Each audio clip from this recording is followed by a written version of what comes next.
But എങ്കിലും ചിലർ വരും. ഇപ്പോൾ അമ്മ ഒറ്റയ്ക്കേ ഉള്ളൂ, മക്കളൊക്കെ വിദേശത്താണ്, അമ്മയ്ക്ക് ചെറിയ മറവിയുണ്ട്, അല്ലെങ്കിൽ ചിലപ്പം പല കാര്യങ്ങളും മറന്നു പോകുന്നു. അപ്പം അങ്ങനെ വലിയ കുഴപ്പങ്ങളില്ല. ബട്ട് ഓൺ ആൻഡ് ഓഫ് ചെറിയൊരു ഡിപ്രഷനോ അങ്ങനെ ചെറിയ ചെറിയ പ്രശ്നങ്ങളൊക്കെ ഉള്ളവരാണ്. അല്ലാതെ പെർഫെക്റ്റ് എന്ന് പറഞ്ഞു വരാൻ പറ്റുന്ന ആരും തന്നെ ഇല്ല. ഡിപ്പെൻഡൻസ് കൊണ്ടാക്കുക അല്ലാതെ സ്വയമായിട്ട് വന്നിട്ട് പറയാറുണ്ട് അങ്ങനെ വരുന്നത് കൂടുതലും ഞങ്ങൾക്കൊരു വയോജൻ എന്ന് പറഞ്ഞൊരു മെമ്പർഷിപ്പ് പ്രോഗ്രാം ഉണ്ട്. അതിലേക്കാണ് കൂടുതലും അവരവർ വരുന്നത്. അല്ലാതെ അഡ്മിഷൻസിന് വരുന്ന കൂടുതലും മക്കളായിരിക്കും. അവർ ആ സ്റ്റേജ് കഴിഞ്ഞു പോയിട്ടുണ്ടാവും, സമയത്തിന് തീരുമാനങ്ങൾ എടുത്തിട്ടില്ല, ഇപ്പൊ വയ്യാണ്ടായി ആശുപത്രിയിലായിരിക്കും, അല്ലെങ്കിൽ വീടുകളിൽ ഒറ്റയ്ക്കായി, ഓർമ്മ പോയി, അങ്ങനെയൊക്കെയുള്ള സ്റ്റേജിൽ എത്തുമ്പോഴാണ് മക്കൾ വരുന്നത്. അവരവർ തന്നെ പ്ലാൻ ചെയ്ത് വരുന്നത് കൂടുതലും മെമ്പർഷിപ്പ് പ്രോഗ്രാമിന് വേണ്ടിയിട്ടാണ്. അതൊരു end of life care plan. അതായത് അവരവർക്ക് വേണ്ടി തന്നെ ഒരു മുൻകരുതൽ എടുത്തു വെക്കുന്നു. എൻ്റെ ആഗ്രഹത്തിനൊത്ത് കാര്യങ്ങൾ നടക്കണം.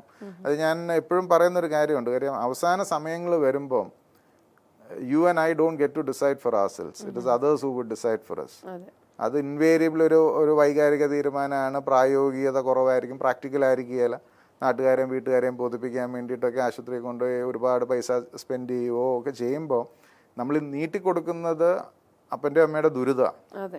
അല്ലാതെ നല്ല ഒരായുസോ നല്ല സമയമൊന്നും അല്ല നീട്ടിക്കൊടുക്കുന്നത്. അങ്ങനെ ആർക്കും താല്പര്യവും ഇല്ല. ഇപ്പം ഞാൻ പറയുന്നത് ഒന്നിനും കൊള്ളത്തില്ല. 6 മാസം അങ്ങനെ കഷ്ടപ്പെട്ടും ദുരിതം അനുഭവിച്ചും ജീവിക്കുന്നതിലും ഭേദം 6 മാസം മുന്നേ മരിച്ചു പോയിരുന്നെങ്കിൽ അത്രയും കുറച്ച് ദുരിതം അനുഭവിച്ചാൽ മതിയായിരുന്നു, അത്രയും കുറച്ച് സാമ്പത്തിക ബാധ്യതയെ വരുവുള്ളായിരുന്നു. അങ്ങനെ പല കാരണങ്ങളുണ്ട്. പക്ഷെ നമ്മൾ പലപ്പോഴും ആ സമയമാകുമ്പം ഒരു റാഷണൽ കോഷ്യന്റ് നമ്മൾ ഡിസിഷൻസിൽ ഇല്ലാണ്ട് പോകും. അപ്പം ഈ ഒരു സിഗ്നേച്ചർ ഏജ്ഡ് കെയറിൽ നമ്മൾ ഇത്രയും ആളുകളുണ്ട്, ഇത്രയും ആളുകൾ ഇപ്പം സാറ് പറഞ്ഞ പോലെ കുറേ ആളുകൾ അവരുടെ നമ്മുടെ സർവീസ് എടുക്കുന്നുണ്ട്. അപ്പം ഒരു വല്ലാത്തൊരു വൈകാരിക ബന്ധം തന്നെ അവർ തമ്മിൽ ഉണ്ടായിരിക്കണം. അപ്പം അവിടെ താമസിക്കുന്ന ആൾക്കാർക്കായാലും അല്ലെങ്കിൽ സാറിനായാലും സ്റ്റാഫിനായാലും അപ്പം അങ്ങനത്തെ ഒരു ബോണ്ടിങ് തീർച്ചയായിട്ടും ഉണ്ടാവുമായിരിക്കുമല്ലോ. തീർച്ചയായിട്ടും. കാര്യം ഞങ്ങൾ അവിടെ എല്ലാവരും അപ്പ അമ്മ എന്നേ വിളിക്കുകയുള്ളൂ. ഓരോരുത്തരുടെയും ഇതനുസരിച്ച് ഉമ്മമാരുണ്ട്, അച്ഛന്മാരുണ്ട്, ഉപ്പമാരുണ്ട്, അങ്ങനെ എല്ലാ ഇതും ഉണ്ട്. അപ്പച്ചന്മാരുണ്ട്, അമ്മച്ചിമാരുണ്ട്, എല്ലാ മതസ്ഥരായിട്ടുള്ളവരും ഉണ്ട്. എല്ലാവരെയും അവരുടെ നിക് നെയിമും ഒക്കെ നമ്മൾ മനസ്സിലാക്കി. ഇപ്പോൾ പേര് സാറാമ്മ എന്നാണ് ചിലപ്പോൾ വീട്ടിൽ വിളിക്കുന്ന അമ്മിണി എന്നായിരിക്കും. അപ്പം അമ്മിണി എന്ന് വിളിക്കുമ്പം അമ്മിണിക്ക് കിട്ടുന്ന സന്തോഷം വേറെയാണ് പറയുന്നത്, മനസ്സിലാകുന്നത്. അപ്പം നമ്മൾ ഓരോരുത്തരെയും മനസ്സിലാക്കി അവരെ അതനുസരിച്ചാണ് സ്വന്തം ഫാമിലിയായിട്ട് കണ്ട് അത് ചെയ്യുന്നത്. പിന്നെ മോർ ദാൻ എനിത്തിങ് ഞങ്ങളുടെ സ്റ്റാഫ് എന്ന് പറഞ്ഞു കഴിഞ്ഞാൽ എല്ലാവരും നഴ്സിംഗ് പഠിച്ചവരായതുകൊണ്ട് എല്ലാവരും പഠിച്ചുകൊണ്ട് എമ്പതി വരണമെന്നില്ല. അപ്പം ഞാൻ പറയുന്നത് വർഷങ്ങളായിട്ട് ഊതിക്കാച്ചി കിട്ടിയേക്കുന്ന ഒരു ടീമാണ്. അത് ഒരു ശകലമെങ്കിലും എമ്പതി ഇല്ലാത്തവരാണെങ്കിൽ നിർത്തി ഞങ്ങൾ വെച്ചോണ്ടിരിക്കുകയല്ല. ഇത് രണ്ടുവാ.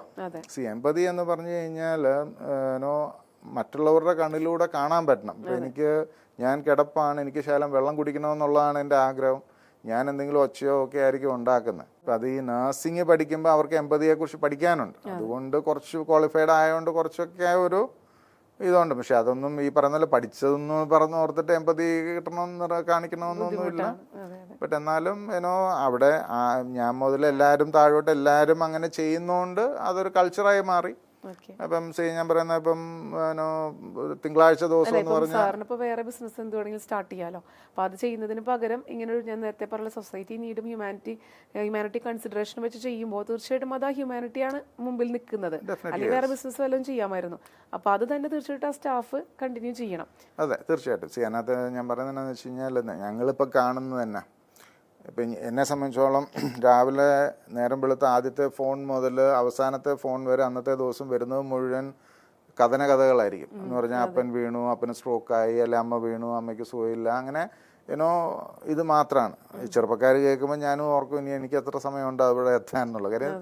കേൾക്കുന്ന മുഴുവൻ അതാ, കാണുന്നതും നിസ്സഹായാവസ്ഥയും വേദനകളും ദുരിതങ്ങളും. ആ കാര്യം എന്താണെന്ന് വെച്ച് കഴിഞ്ഞാൽ തീർത്തും കിടപ്പായവർ, ബെഡ് സോർ ഉള്ളവർ, അല്ലെങ്കിൽ ഡയബറ്റിക് ഫുഡ് ഉള്ളവർ, ആംപുട്ടേറ്റ് ചെയ്ത് വന്നേക്കുന്നവര്, അങ്ങനെ ഏത് അസുഖം എടുത്തോ എല്ലാം അതിനകത്തുണ്ട്.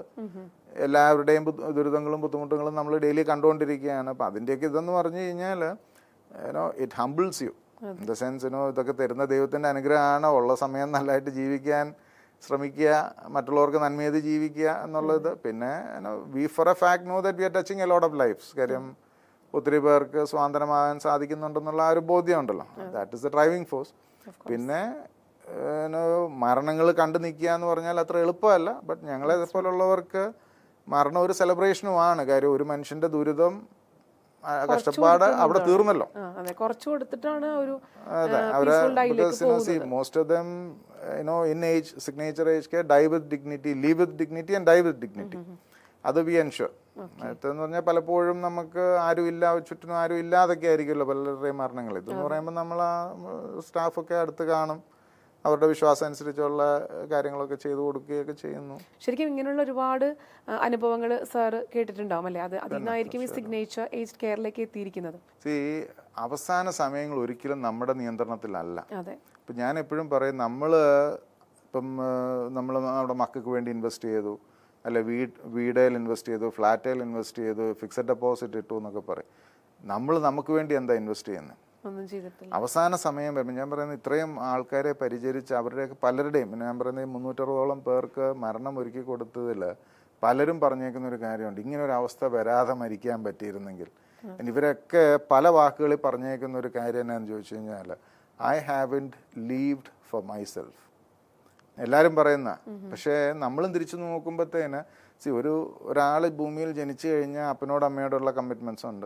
കല്യാണം കഴിഞ്ഞ് കഴിഞ്ഞാൽ കുടുംബമായി, മക്കളായി, ജോലിയായി, ഇപ്പൊ എല്ലാത്തിനും ഈ കമ്മിറ്റ്മെന്റ്സ് കഴിഞ്ഞ് പിന്നെ അവനവന് വേണ്ടി ജീവിക്കാനൊന്നും നേരെയില്ല.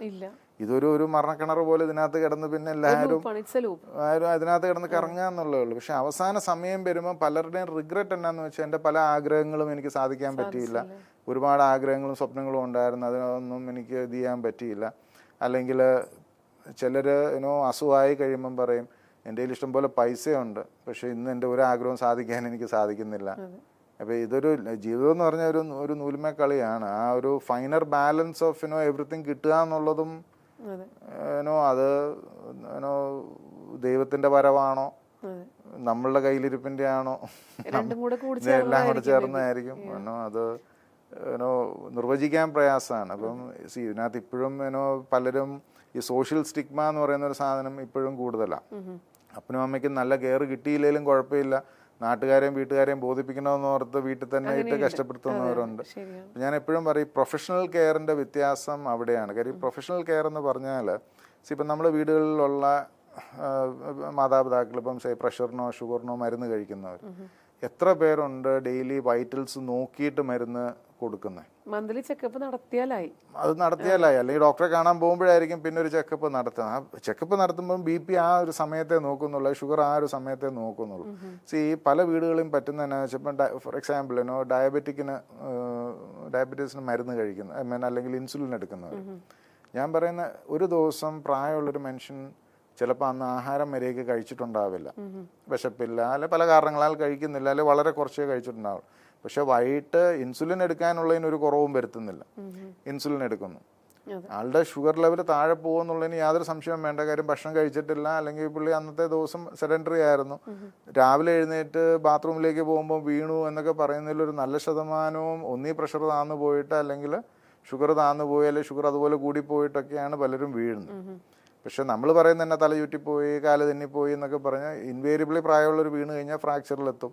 പിന്നെ അവർ ശിഷ്ടകാലം കട്ടിലെ കിടക്കാൻ വിധിക്കപ്പെട്ടവരാണ്. അതുപോലെ തന്നെ സോഡിയം നോക്കുക, പൊട്ടാസ്യം നോക്കുക. പ്രായമുള്ളവർക്കൊന്നും ഇതൊക്കെ റെഗുലറായിട്ടൊരു ചെക്കപ്പ് നടത്തിക്കൊണ്ടിരുന്നാൽ പോലും സ്റ്റിച്ച് ഇൻ ടൈം സേവ്സ് 9 എന്ന് പറയുന്ന വളരെ വാസ്തവ. കഴിയുന്നതും പ്രായമുള്ളവർ ആശുപത്രി കയറാതെ രക്ഷപ്പെടാൻ പറ്റിയ അതാണ് ഏറ്റവും വലിയ ഭാഗ്യം. ഞാനിത് പറയുന്നത് എന്നാന്ന് ചോദിച്ചാൽ, ആശുപത്രിയിൽ പോകണ്ടെന്നോ ട്രീറ്റ്മെൻറ്റ് എടുക്കരുതോ ഒന്നോ അല്ല. ഈ പ്രായമുള്ളവർക്ക് പലപ്പോഴും ICUവിൽ കയറി ICUവിലെ തണുപ്പ് പറ്റിയല്ല, ICUവിലെ ഇൻഫെക്ഷൻസ്, അവർക്ക് ഇമ്മ്യൂണിറ്റി കുറവായിരിക്കും, ഇൻഫെക്ഷൻസ് പെട്ടെന്ന് പിടിക്കാം. അതിനകത്ത് ചിലപ്പം ഒരു മരണം കാണാനിടയാവും, അല്ലെങ്കിൽ ഒരു ആക്സിഡൻറ്റ് കേസ് വന്ന് കയറിയത് കാണും, ചോരയൊക്കെ വാർന്ന ആരെങ്കിലും ഒക്കെ അടുത്ത് ബെഡായി വന്ന് കിടക്കുന്നൊക്കെ ഉണ്ട്. ഇവർ ഇൻവേരിയബിളി പ്രായമുള്ളവർ പിന്നെ ഹോസ്പിറ്റലിൽ നിന്ന് ഇറങ്ങി കഴിയുമ്പോൾ ഒരു ഡിക്ലൈനാണ്, അവരങ്ങ് ഡൗൺ ആവുക. അപ്പം ഞാൻ എപ്പോഴും പറയും, നമ്മൾ ഇതിനെയൊക്കെ പ്രതിരോധിക്കുക എന്നുള്ളതാണ് പ്രധാനം. സോഡിയം ഒക്കെ ഇടയ്ക്ക് നോക്കുക. നമുക്കൊരു ഫാമിലി ഡോക്ടർ എന്ന് പറയുന്നൊരു സംഭവം വേണം.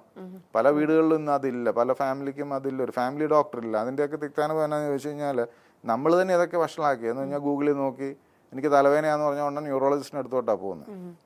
അതിൻ്റെ ആവശ്യമില്ല. നമുക്കൊരു ഫാമിലി ഫിസിഷ്യൻ ഉണ്ടെങ്കിൽ ഹീ വിൽ ഗൈഡ് അസ്, എന്താ വേണ്ടത്, എന്താ ചെയ്യേണ്ടത് എന്നുള്ളത്. ഇപ്പം പലർക്കും ഇല്ലാത്തതിൻ്റെ ഒരു പ്രോബ്ലം ഉണ്ട്. നമ്മൾ എല്ലാം അറിയാം എന്നുള്ളതിൽ ഗൂഗിളിൽ നോക്കി, ഇപ്പോൾ ഒരു ഡോക്ടർ പറഞ്ഞാൽ പോലും പലരും ഗൂഗിൾ പറയുന്നതല്ല വിശ്വസിക്കുകയുള്ളൂ. ഇപ്പോൾ ഡോക്ടേഴ്സിനും ബുദ്ധിമുട്ടാണ്. സോഷ്യൽ മീഡിയ ഡോക്ടേഴ്സിനാണ് കൂടുതൽ ഇപ്പോൾ ഡിപ്പെൻഡ് ചെയ്യുന്നത്. വാട്സ്ആപ്പ് ഡോക്ടേഴ്സ് എന്നും പറയും. ഒരേ മരുന്ന് എല്ലാവർക്കും ഒരുപോലെ എഫക്റ്റ് ആവണമെന്നില്ല. ഇപ്പം ഈ മറവി രോഗമുള്ളവർക്കൊക്കെ സെഡേറ്റ് ചെയ്യാനായിട്ടുള്ള പല പിൽസും ഡോക്ടർമാർ എഴുതും. പക്ഷേ ഒരാൾക്ക് അത് എഫക്റ്റീവ് ആവും, അടുത്തയാൾക്ക് അത് എഫക്റ്റീവ് ആകത്തില്ല. ഇപ്പം ഞങ്ങളുടെയൊക്കെ ഫെസിലിറ്റിയിൽ എന്ന് പറഞ്ഞാൽ ഡോക്ടർ വരുന്നതുകൊണ്ട് നമ്മൾ ഈ മരുന്നുകൾ പലതും മാറി നോക്കി ഏതാണ് ഇവർക്ക് എഫക്റ്റീവ് ആകുന്നതെന്നുള്ളത് മനസ്സിലാക്കും. അതാണ് ഈ പ്രൊഫഷണൽ കെയറിൻ്റെ വ്യത്യാസം. ഞാൻ പറയുന്നത് ഇപ്പം ഫോർ എക്സാമ്പിൾ ഒരു അമ്മയ്ക്ക് ചിലപ്പോൾ 8 മണിക്ക് മരുന്ന് കൊടുത്താൽ 9 മണിയാകുമ്പം അത്താഴം കഴിഞ്ഞ് കിടന്നോളും. വേറൊരു അമ്മയ്ക്ക് ആ സെയിം മരുന്ന് 8 മണിക്ക് അത്താഴത്തിൻ്റെ കൂടെ കൊടുത്താൽ ചിലപ്പോൾ പുള്ളിക്കാർ 1 മണിയായാലും ഉറങ്ങുകയില്ല. അപ്പം അങ്ങനെയുള്ള ഒരാൾക്ക് നമ്മൾ ഓരോരുത്തരുടെയും ട്രേറ്റ്സ് മനസ്സിലാക്കി ചിലർക്ക് 3 മണിക്ക് ചായയുടെ കൂടെ മരുന്ന് കൊടുത്താലേ ഉള്ളൂ 8-9 മണിയാകുമ്പോൾ ഉറങ്ങുള്ളൂ. ചിലർക്ക് സ്ലോ റിയാക്ഷൻ ആയിരിക്കും, ചിലർക്ക് പെട്ടെന്നായിരിക്കും അതെല്ലാം റിയാക്ട് ചെയ്യുന്നത്.